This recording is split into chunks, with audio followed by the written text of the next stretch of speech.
All right, in this video, let's sit down and talk about whoa. You've already said a lot more than whatever happens in this story. Let's just sit. All right, welcome to the CodeX Cantina, where I am Una. And I'm sitting, Crypto.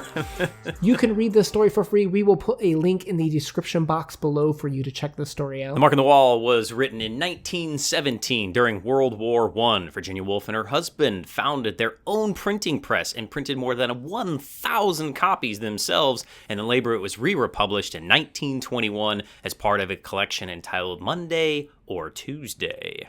That was kind of a fun little narrator voice you put on there, like, ooh. That was my radio voice. That was good. Now, for today's students, this is a story that is still frequently assigned because it shows good introspective thinking, right? Like, that's all the story is just internal logic of this is what I'm thinking. And it's not uncommon that when you're thinking of something, you cut that thread and jump to something else. Right, and you may not come back to that thread. And that's kind of what this story does, is we're going to be thinking about something, jump to something else, move on. And that can be incredibly frustrating for a lot of students. But it gets you thinking and analyzing from the perspective of what's important to this lady, what makes her jump subjects, and why is she thinking about maybe some topics that are relevant to her. What makes the philosophy of this character?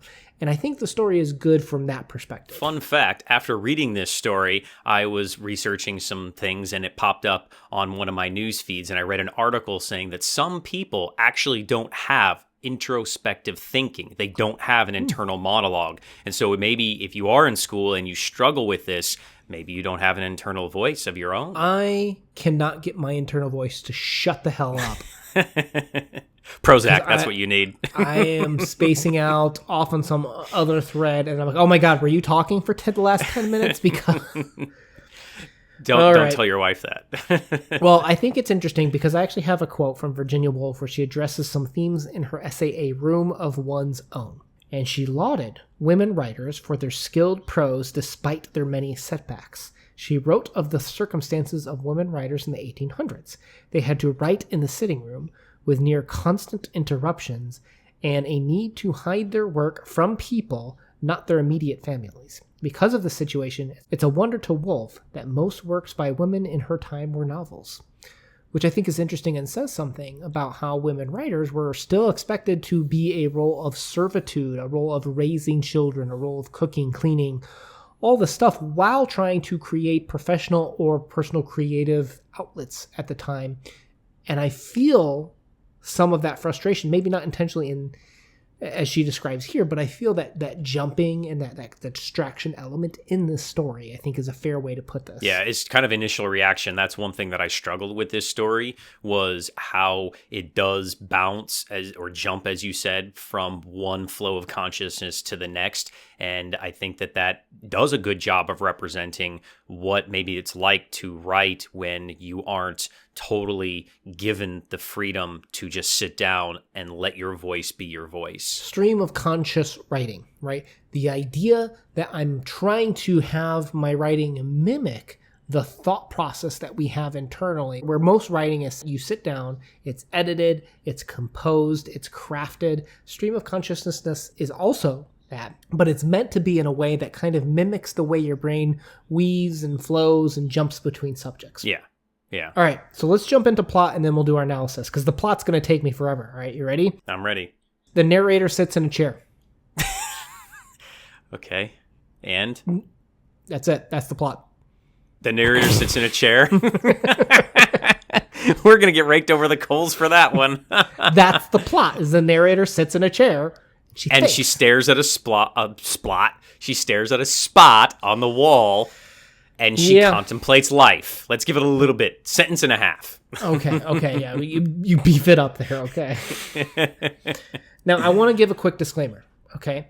Because I think that when we talk about literary interpretations, the best way I describe it is it's looking at the clouds, right? This story may mean something totally different to me than it does to others. A lot of people just talk about the reactions. We like to talk about maybe some of the interpretations and extrapolations that we get from this. This is a story that I feel like can go a lot of different ways because there's so many like philosophical nuggets just sprinkled throughout the story that it's like you might latch onto this in a totally different way. And I think that's cool, and I don't want you to feel upset if I don't talk about your angle. Yeah, because I know that as I was reading through this, I latched on to a couple of specifics, and I wanted to know more. What does she mean here?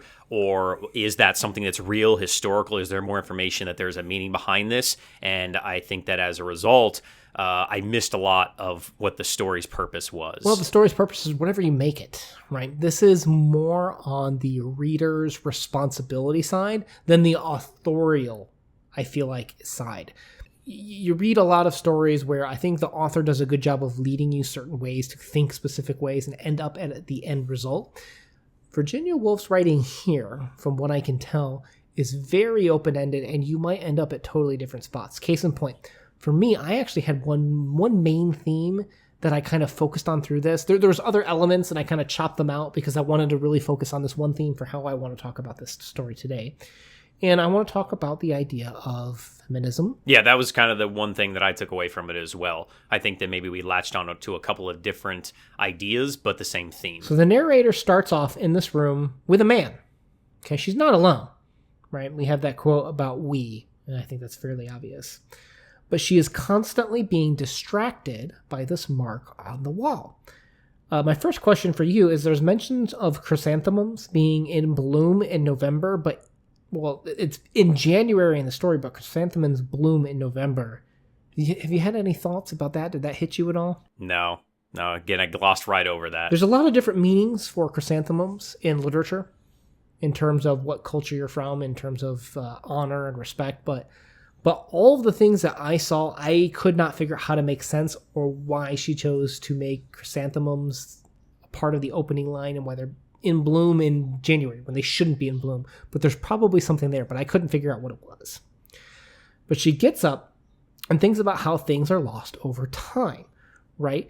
And a lot of times I would say that mankind is defined by what we leave behind. Our legacy is very important to us in terms of what we leave behind, whether it be money, stature, power, name brand, things in terms of what you've built and are able to pass on to your children. Legacy is something that is genetically something that we even try to pass on generation to generation. Yeah, I try to tell my students this all the time that, in 100 years, nobody will remember me, but if you're in this book, you're going to get remembered.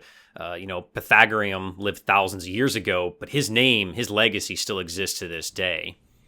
Right, and to your point, the reference here is she compares dust on the mantle to the dust that buried Troy. Right? A story told generation to generation, passed down in textbooks like what you're describing. Yeah. And then next she thinks of Shakespeare. She says, Shakespeare, well, he will do as well as another. Which is a really interesting quote because this is one of the most important men in history, right? Almost all literature in terms of longevity is compared to Shakespeare.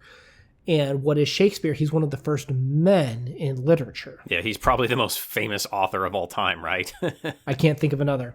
So when she walks into a room, they're talking about botany, and she's talking about flowers. Now, this might be a bit of a stretch, but again, we have this quote, all the time I'm dressing up the figure of myself in my own mind. So she uses a feminine description of flower as opposed to more of the scientific or I feel like more masculine version of botany. Yeah, so here, when I was thinking about this, this was one of the few things that I kind of latched onto. I thought it was unique because I think that a lot of times we see flowers as feminine. What is one of the gifts that we give women? Flowers, right? Mm-hmm, and mm-hmm. I took this as kind of her trying to break a trope of that idea of that one thing can only be feminine or maybe only one thing can be masculine. But I also try to think of it as another way that it's our idea of self-image versus societal image of a person. I like that. I think that's leading me down the path that I took too, because we have women dressing up a lot to meet men's archetype, right? We have to be the next Shakespeare, to be the next, in terms of scientific discovery. Women probably feel like a lot of times they're forced into the role of following men, being the next to conquer Troy because of Helen of Troy, right? Or in today's standards, you want to be the next Stephen King, or you want to be the next this. And Well, or is that not what women want? Maybe what they want to become is not to be the next Shakespeare, but to be the next Virginia Woolf, or the first Virginia Woolf, to the point here from a feminist perspective, right? I don't need to fill Shakespeare's shoes. I need to surpass Shakespeare's shoes, perhaps with the perspective that he doesn't have. Yeah. And one that we're probably going to miss too, right? Well, and this next point is what kind of brings it home to me, where she talks about smashing the looking glass, which is, to me, a direct reference to Lewis Carroll, another man, who wrote the Through the Looking Glass Alice in Wonderland stories, right? Yeah. But it's the idea of destroying the romantic vision, the feminine vision of yourself to become your own person. She says the quote that writers will one day become more abstract, less concrete, which was just prophetic to me, because that is exactly what has happened. Yeah, this is one of the other 2 or 3 things that I latched onto. So maybe we did a pretty good job, better than we thought here with this. But here I kind of took this as uncertainty versus curiosity. Because with the Lewis Carroll reference, I was thinking of, she seems so curious about this spot on the wall. And I'm thinking, okay, the curious cat. But she's uncertain if she wants to know what the spot is. And I feel like here that maybe Woolf is saying that, women are unsure of their role in the future, and that they're curious what it will be, but maybe there's a little bit of fear there because they don't know what their role could end up being, because it could be worse. They know what it is right now. Do you need to smash the current structure to create your own structure of what you could be, to your point? We have the quote. Yeah. Men, perhaps, should you be a woman, the masculine point of view which governs our lives, which sets the standard, which establishes Whitaker's table of precedency, which has become, I suppose, since the war, half a phantom to many men and women, which soon, one may hope, will be laughed into the dustbin where the phantoms go. That was probably, my favorite quote of the story. Yeah. For sure. I think you can argue that is the most important quote of the story that kind of maybe sums up what we're trying to say here, is that this is a push against the domination of men over women throughout the ages. Do you know much about Whitaker's table of precedency? I looked it up really quick, and it is real, and it's basically this idea of the British Almanac and saying that men are supposed to rule over women or something like that. I didn't memorize it, but it was something like that. It is real, though. Well, it's a succession of power, right? And if the succession of power is designed to always be passed down to other men, where does that leave women? Okay. In this subservient role. So now we come to the nail always being painted over. What did you take from that one? I missed this one. Well, maybe it's subtle and maybe it's not there for everyone. But for me, this was the idea that this structure that men have placed into this world is the paint on the wall, right? And we're painting over perhaps some of the ideas of the nail. So if we take the idea of the nail to represent femininity and it being painted over are men with their Whitaker's table of precedency, with being compared to Shakespeare as the end-all be-all, with the looking glass with Lewis Carroll, are we painting over the masculine version of the world onto everyone, and thus covering up women, covering up the nail, covering up the femininity to not allow them to have that their makes voice? Sense. Pretty deep there for just the nail. Great job, man. That points to you, sir. Well, right after this is where we have the colonels explore the role of antiquaries, seeking evidence of past generations to determine whether they belonged to the camps or tombs. Yeah. And this is where she realizes recognizing the mark is irrelevant. Yeah. Right? Whether she realizes that this is feminism or not on her wall, her role is stuck in that Whitaker's table of precedency. Right? So it matters not whether the mark is there or not, right? She has been painted this color by men. Yeah, she's been told this is what you're going to do, and she can't break from that. Right, so what does she do now? She focuses on the tree outside, which, what does a tree represent? Usually it's nature, right? But it's also typically slow growth or slow change. So is Virginia Woolf saying that the change that is needed for the recognition of femininity and the equal status that they deserve is something that will come with slow growth over time?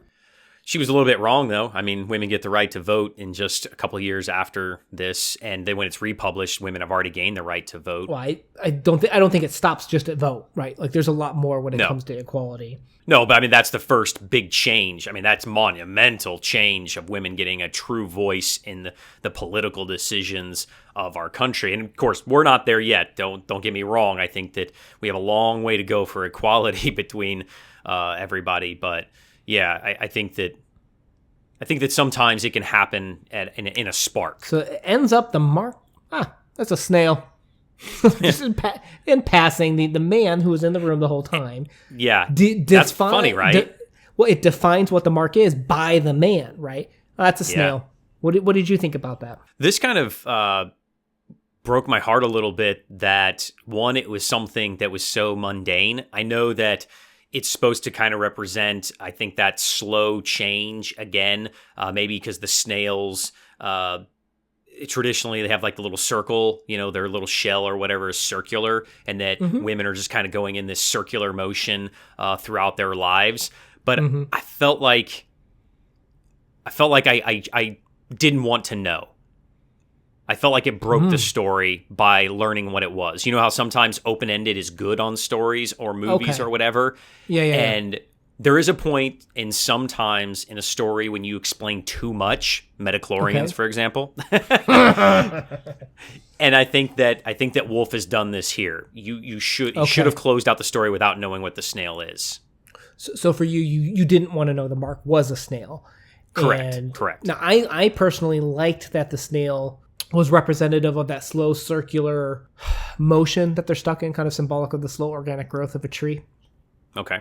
I also liked that this represented, too, the main narrator's thought process in terms of moving on to subjects and subject and subject and subject, going around in a circle. This is our thought process, too, where we get lost in our own thoughts, in this own internal thought spiral, if you will. But I feel like it's more a spider web than a spiral for my brain.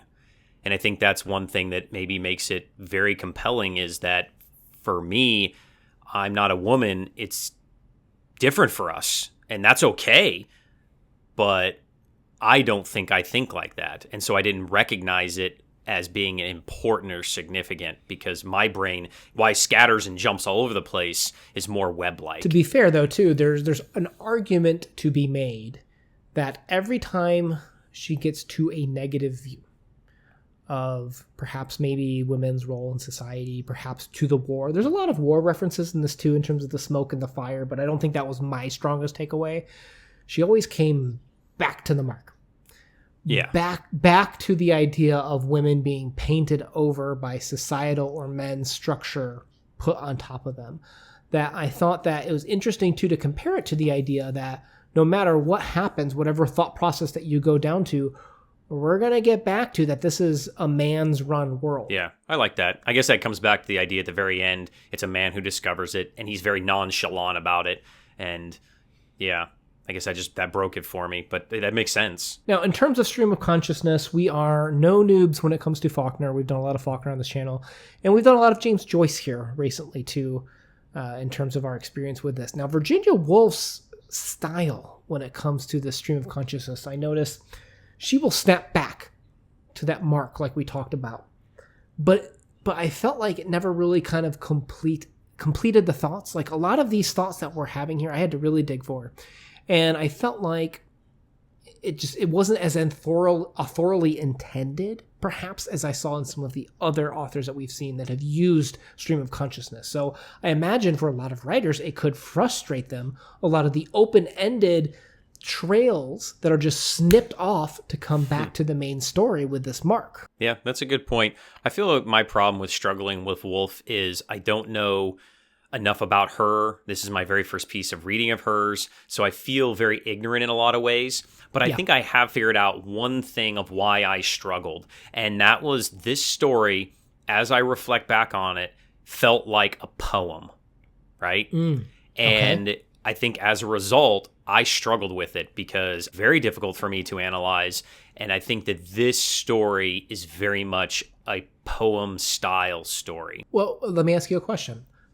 I like what you said there. Would you say this is more of a poetic philosophy? And the two things that I suck at, poetry and philosophy. So no wonder I struggled with this story. Yeah, no, I can definitely see this as a new literary category as poetic philosophy, right? Yeah, no, I think this is definitely different. And let me latch on to something that you said there too. We are not extremely experienced with Virginia Woolf. I'm not turned off by this. This is something that we need to, I think, do more Virginia Woolf of, because if I just threw you in as your first story for example, we've done a lot of, like we said, Faulkner. If I just threw you into The Sound and the Fury, I think that's probably one of the worst places to start with him, because I think it is difficult to start there to really understand William Faulkner's philosophies. I wonder, is this story a bad place to have started Virginia Woolf? I don't know, but I will say that I need to learn more about Virginia Woolf. We are going to do more of her to get that experience, and maybe that will unlock some of the things that maybe seem like mysteries to us right now. Agreed. So in terms of subjective ratings, we typically do a inspectional, just pure enjoyment. What did we take from it? And then also an analytical. What do you think the analysis can bring out and kind of show us in terms of what it means to us as people and as a society standards? What are your ratings going to be? So these two are going to be very different this time. Usually most of my ratings are pretty close together, but from an analytical standpoint, because I'm kind of grading myself here, as you said, I think that because we're ignorant of this and we're learning, the same as kind of when we started off with Tolstoy and we struggled. And if you go back and watch our videos, we gave some of his early stuff very low ratings, but we've been consistently going up as we've been delving into our Tolstoy Triggered, shameless plug intended. And as a result, I think that we've become better at it. So here for the mark on the wall, for an analytical standpoint, I would give it a 6 because we're learning. Definitely, I think it'd be higher through a second pass through. For enjoyment, I'm going to give it a 3 because I just didn't enjoy the sporadic, subconscious brain barf that was taking place. I struggled with the enjoyment of it, so I'm going to give that a 3. I think from a pure inspectional enjoyment perspective, I'm probably at like a 3.5. I really did not enjoy a lot of the writing here. There's a lot of work to go through. And in terms of analytical rating, I'm actually even lower than you, where I'm probably at like a 5, where my takeaways from this, they felt very subjective, right? And hey, analyzing the clouds is always subjective, but I feel like I usually feel a lot of authorial guide to lead me to certain points. This felt so open-ended where I'm like, am I supposed to go towards the World War I route on these? Because there was fire, there was flame, there was looking through that. And then there was these direct commentaries about feminism. It was all over the place. So for me to hone in and feel comfortable analytically, I never reached it. So for me, it was a 5 analytically, which I think is harsh. But to your point earlier, I think we need to get into more Woolf to maybe explore that and really understand more of what her ethos is, what her standards are, what her philosophy is. We need to learn more about her to feel more comfortable in this area. Well, I think as you've said many times before, it is an author's responsibility to their readers to give them some directions or a map into these stories. And I just feel like maybe it's this story or it's us or something did not do a good job of providing some GPS coordinates here. Yeah, no, I agree. And maybe we would do more Woolf and we'll come back and see, does that cement or maybe help orient us on something? Yeah. Okay. Yeah. So, all right, guys, we do literature breakdowns. We love to do short stories every Monday. Often we do multiple short stories a week, but we promise at least every Monday. If you are down for that, please consider subscribing for more literature discussions. Una out. Peace.